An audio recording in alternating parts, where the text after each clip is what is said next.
नमस्कार, मैं हूं मेघा चंदन। आप देख रहे हैं एपीसी वर्ल्ड न्यूज। शुरुआत करते हैं हिंदी बिजनेस बुलेटिन की हेडलाइन से।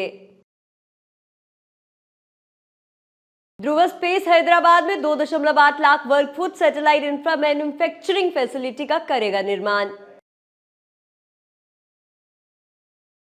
एपीएसईजेड क्षमता विस्तार के लिए हर साल 5,000 से 6,000 करोड़ रुपए का करेगा निवेश।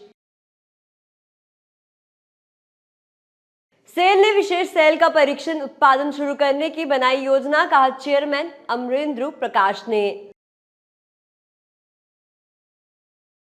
डीटीडीसी एक्सप्रेस इस वित्तीय वर्ष में इंफ्रा के कम से कम 100 करोड़ रुपए का करना चाहता है निवेश।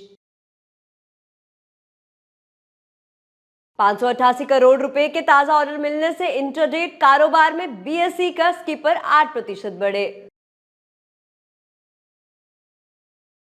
ओएनजीसी ने 11 अरब डॉलर के ऑफशोर इंफ्रास्ट्रक्चर इन्वेस्टमेंट ड्राइव का रखा लक्ष्य। कालपतारू प्रोजेक्ट्स इंटरनेशनल लिमिटेड और उसके इंटरनेशनल सब्सिडायरीज को ट्रांसमिशन और डिस्ट्रीब्यूशन के लिए 2217 करोड़ का ऑर्डर मिलने के बाद उसके स्टॉक 7% तक उछले।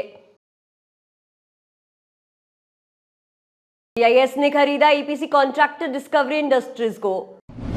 अब खबरें विस्तार से। Hyderabad based space tech startup Dhruva space शहर के बाहरी इलाके में 2.8 वर्ग फुट की सुविधा का निर्माण करेगा, जो बड़े पैमाने पर उपग्रह बुनियादी ढांचे का निर्माण, संयोजन और परीक्षण करेगा, जिसके स्टार्टअप की 14 अक्टूबर की घोषणा की गई है। 2012 में स्थापित startup solar panel, satellite software, communication system और सैटेलाइट डिप्लॉयर्स जैसे end to end satellite infrastructure का निर्माण करता है। ये इस बुनियादी ढांचे को या तो एक एकीकृत समाधान का व्यक्तिगत समाधान के रूप में पेश करता है, और अब तक स्टार्टअप ने इसरो लॉन्च वाहन पर अपने 2 उपग्रहों का परीक्षण किया है, और इस साल अप्रैल में इसरो ने पीएसएलवी C55 पर अन्य पेलोड का सफलतापूर्ण परीक्षण किया है। मुख्य कार्यकारी अधिकारी करण अदानी ने कहा कि अदानी पोर्ट्स और स्पेशल इकोनॉमिक जोन लिमिटेड यानी कि एपीएसईजेड विभिन्न पोर्ट्स में क्षमता संपत्ति बनाने के लिए हर साल लगभग 5,000 से 6,000 करोड़ रुपए का खर्च करेगा। करण अदानी ने रविवार को विज हिंजाम में मीडिया से कहा कि हमें 2030 तक दुनिया का सबसे बड़ा पोर्ट ऑपरेटर बनने के लिए हमारा लक्ष्य तक जाने के लिए सक्षम होना चाहिए, और सालाना लगभग 12 से 14% मात्रा में वृद्धि जारी रखने की भी मदद करेगा। वहीं 7,700 करोड़ रुपए के निवेश के साथ नए बंदरगाह का निर्माण शनिवार को बंदरगाह के लिए एक क्रेन ले जाने वाली एक दुकान के आगमन के साथ एक महत्वपूर्ण मील के पत्थर पर पहुंच गया है। स्टील मेकर सेल प्लान्स ने महीने के अंत तक मेट्रो रेल और माल ढुलाई गलारिया परियोजना के उपयोग की जाने वाली हेड हार्डन यानी कि एचएच रेल की परीक्षण उत्पादन शुरू करने की योजना बनाई है। इसके अध्यक्ष अमरेंद्र प्रकाश ने कहा कि आपको बता दें, उन्होंने पीटीआई भाषा को बताया कि स्टील पीएसयू पहले अगस्त में एचएच रेल का परीक्षण उत्पादन शुरू करना चाहता था, लेकिन भारतीय रेलवे से 880 ग्रेड जैसी सामान्य रेल की मांग के कारण इसके टाल दिया गया है। चेयरमैन ने कहा कि हमारे पास तकनीक और हमने इसकी योजना बना ली थी, लेकिन फिर रेलवे ने हमसे परीक्षण टालने का अनुरोध, और अब ये अक्टूबर के अंत में किया जाएगा।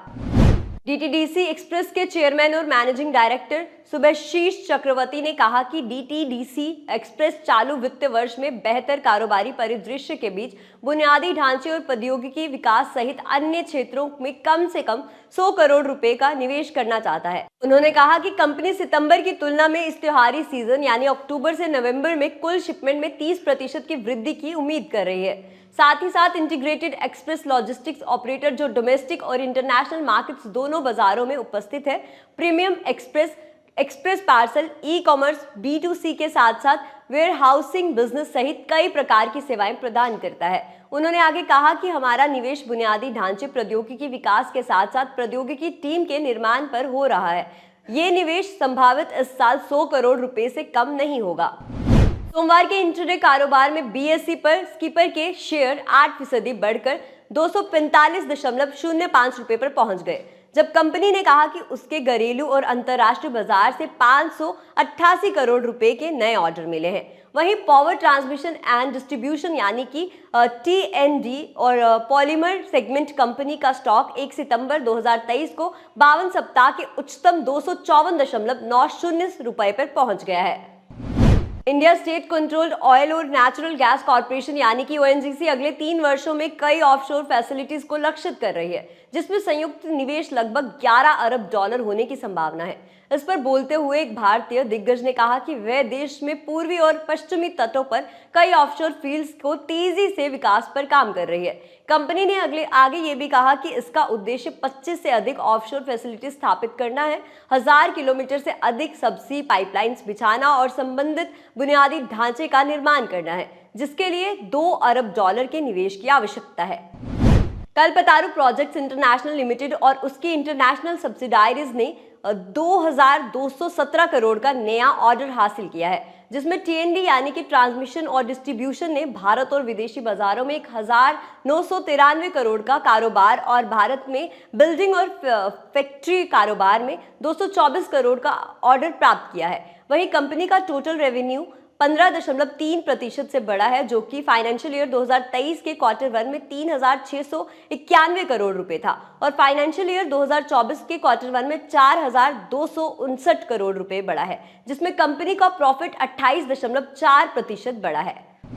एनर्जी सर्विसेज कंपनी ग्रैंड जाइल शिपयार्ड यानी कि जीआईएस ने यूएस बेस्ड इंजीनियरिंग प्रोक्यूरमेंट और construction company EPC firm discovery industries के एक्विजिशन के साथ साथ रिन्यूएबल एनर्जी सेक्टर के लिए अपने पेशकश को मजबूत किया, जो ऑनशोर विंड और टिल्टी स्कील सोलर पावर पर केंद्रित है। वहीं जीआईएस ने अपने एक हालिया बयान में कहा कि डिस्कवरी के साथ साथ साझेदारी करके हमने उनके समर्पण कर्मियों की टीम के साथ संयुक्त राज्य भर में नए क्षेत्रों में अपनी सेवाएं प्रदान करने के लिए उत्सुक है और एडमोंड ओक्लाहोमा और हेडक्वार्टर डिस्कवरी न्यू और ऑपरेशनल विंड पावर प्लांट्स दोनों के लिए इंस्पेक्शन, मेंटेनेंस, करेक्शन और रिपेयर सर्विसेज प्रदान करती है। अपनी वेबसाइट के अनुसार कंपनी अपनी टीम के साथ 700 मेगावाट से अधिक सोलर एनर्जी तैनात करने के साथ सोलर फार्म्स की स्थापना, निरीक्षण और मरम्मत भी करती है। ईपीसी वर्ल्ड न्यूज के हिंदी बिजनेस बुलेटिन में फिलहाल इतना ही। आप देखते रहिए ईपीसी वर्ल्ड न्यूज। नमस्कार।